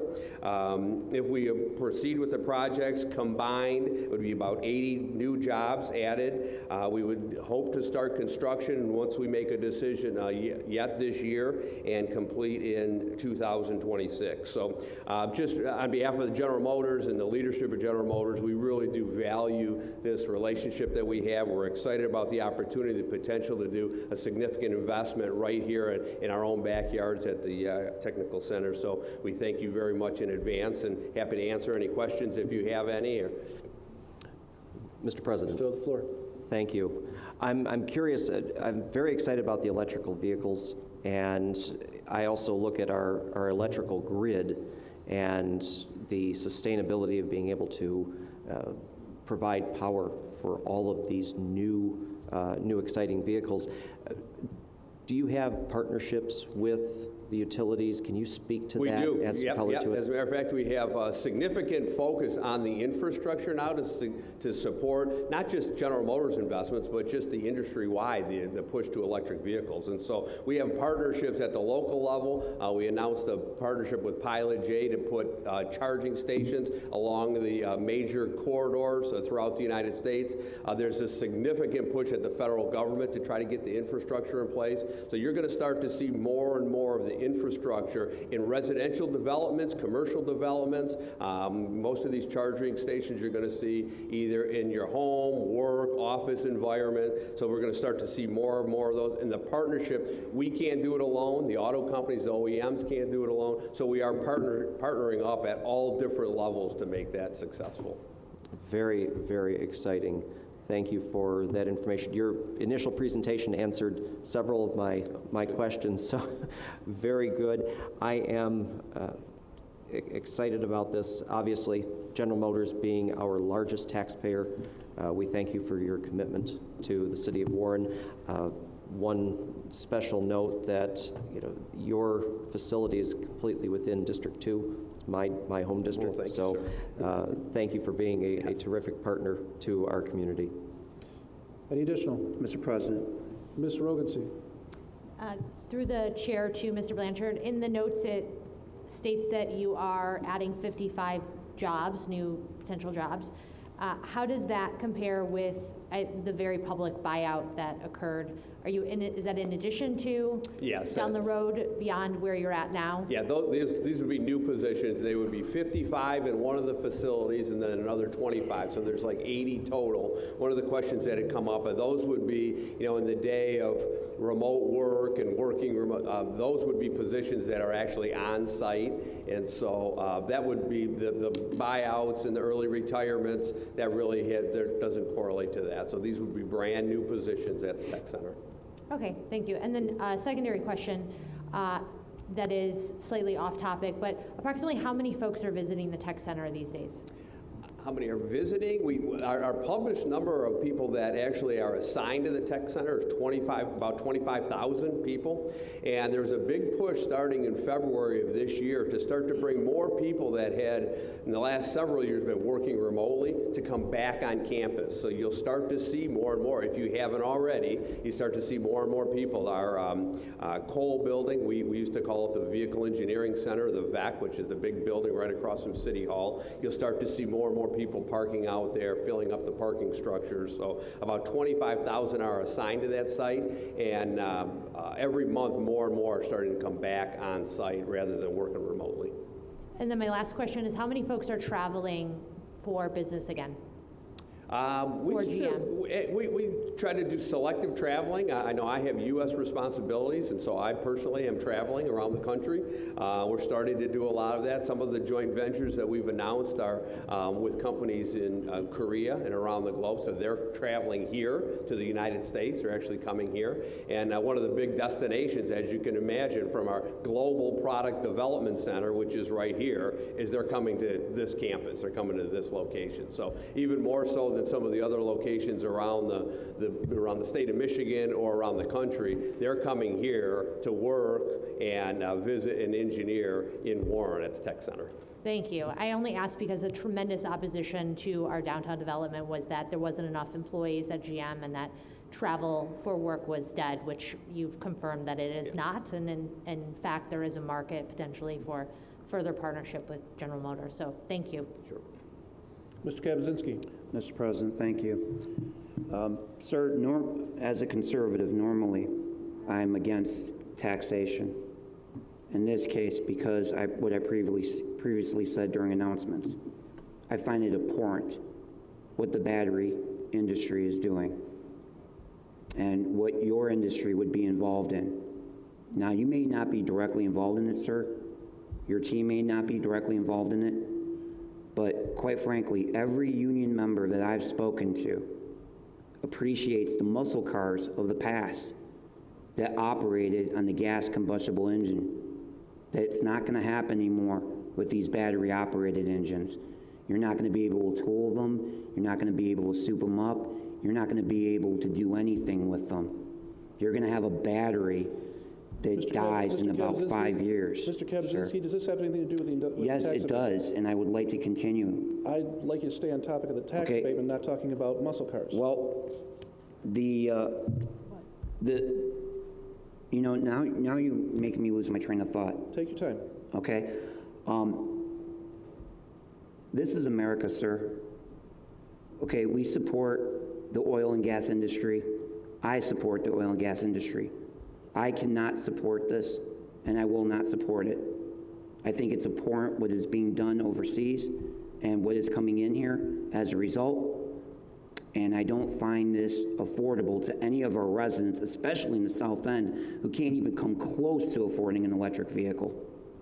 So I will not be supporting this. Thank you. Thank you, Mr. Kabazinski. Mr. Blanchard, thank you for being here. Mr. President. Mr. Blanchard? Mr. President. If you could amp up those lyric production. I tried to get one a little while ago. The what, the lyric? I couldn't get the lyric. Hang on, Mr. Watts, go ahead. Yeah, Mr. Blanchard, thank you for being here tonight, and thank you for wading through everything. I guess really mine is really kind of basic. I have one question, but I want to thank you for continuing to invest in our community. I know how important a tech center is. I've lived here all my life, and you know, I've seen it grow and grow and grow in my lifetime. So I appreciate that. This is a huge investment, some good tax dollars coming in here. I'm not a huge electric car fan, but I am a GM fan. So I appreciate what you guys are doing, and I'm going to support this. But I have one question. As the electric cars keep coming online, when we have to replace these batteries, what are we doing with the old batteries? What happens to those? What kind of, are they being buried, or are they being ground up, chewed up? What? That's a great question, and there's a huge aftermarket because the batteries, most of them are guaranteed for 100,000 miles, but they can go beyond that. But then there's we have a whole organization within GM that's looking at post-production after the vehicle. What do you do with the batteries? And so they're looking at using them to charge other things. You know, maybe not just a vehicle that's moving, but to charge other things. Might be appliances, might be something else. So there's a whole aftermarket industry like there is today with aftermarket parts and materials that is going to look at different ways that they can reuse and continue to use these batteries once they're no longer in a vehicle. Okay. Thank you, and thank you again for investing here. Thank you. Call the question. Mr. Lafferty? Yes. Ms. Moore? Yes. Yes. Mr. Watts? Yes. Mr. Kabazinski? Absolutely not. Mr. Papandrea? Yes. Ms. Rogency? Yes. Green votes yes. Item passed 6-1. Thank you. Next item. 11B, which is a public hearing, consideration and adoption of a resolution approving the demolition of a commercial building at 21005 Van Dyke through the nuisance abatement program. This is a public hearing. Is anyone from the audience who would like to speak regarding this item? Hearing or seeing none, I close the public hearing, turn the item over to council for action. Motion to approve with discussion. Support. Motion by Moore, support by Watts. Discussion, Ms. Moore. I'm totally in favor of abating this property, but I would like to comment that I'm not sure which department this should be directed to, but any property that is going to be demolished, it would be wonderful if the fire department could be notified before, so that they may take that opportunity to use that property for training. They have, you know, new hires that, you know, they could use that time, that practical experience. I attended one of those exercises not too long ago, and it was very informative for me. Yeah, that's a good point. We have done, I know there's 2 of them now that we've worked with the fire department on, use them for training. The one in Georgiana, 12468, was a city-owned. They trained there. And there was another gentleman that was kindly, before he demoed his house, allowed them.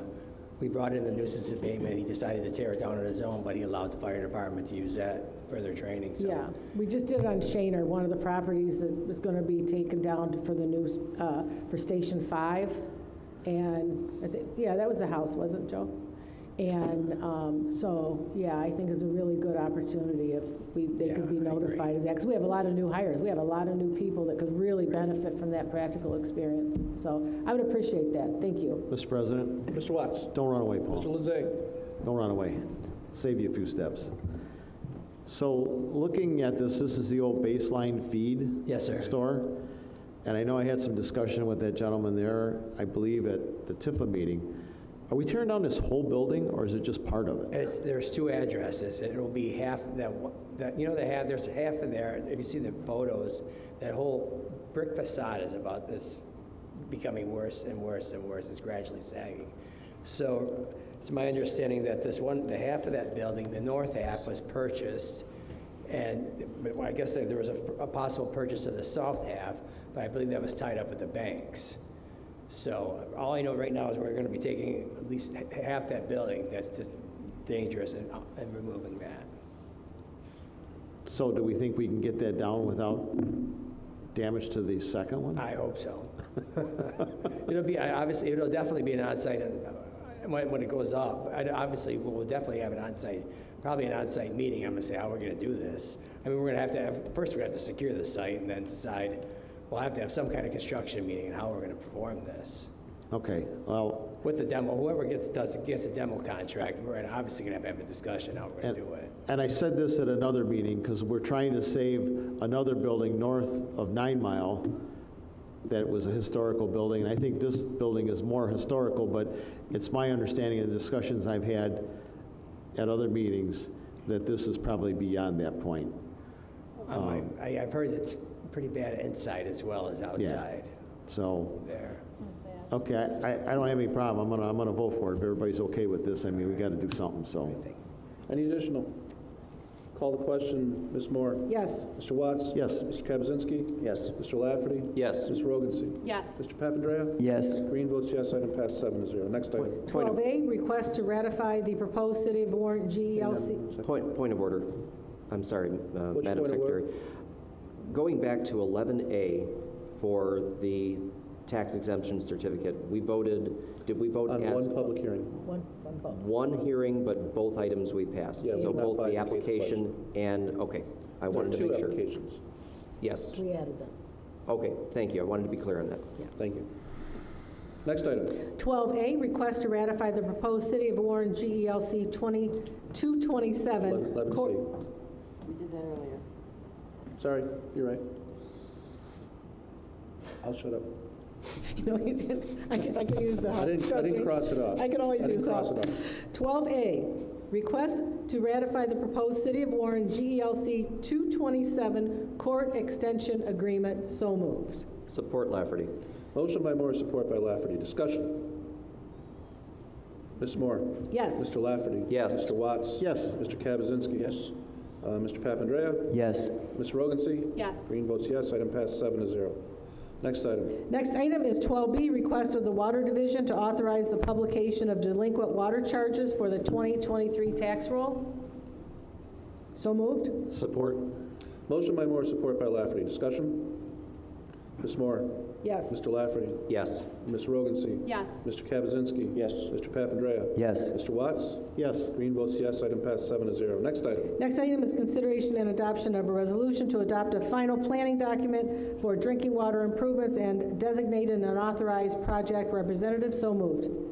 Support Lafferty. Motion by Moore, support by Lafferty. Discussion. Mr. President. Mr. Lafferty. I'd like to hear a little bit more about this program through the chair to the Water Department. Everyone wants to hear about clean, safe drinking water. Yes, that's correct. Council, David Koss, Deputy Superintendent of Water, here with me tonight from Hubbell, Roth & Clark is Brad Shepler. He's a Senior Associate with HRC. We're here seeking tonight the final plan for drinking water improvements. The actually what they call it, the DWSRF funds. So with that, I'd like to turn it over to Mr. Shepler right now. He is very experienced in this.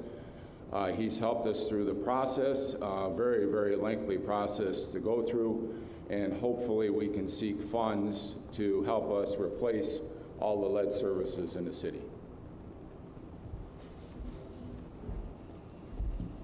Okay, thank you, Dave. Thank you, Council, for hearing. There is a presentation if the communications wants to put it up, or I can just talk. So what this is a public meeting.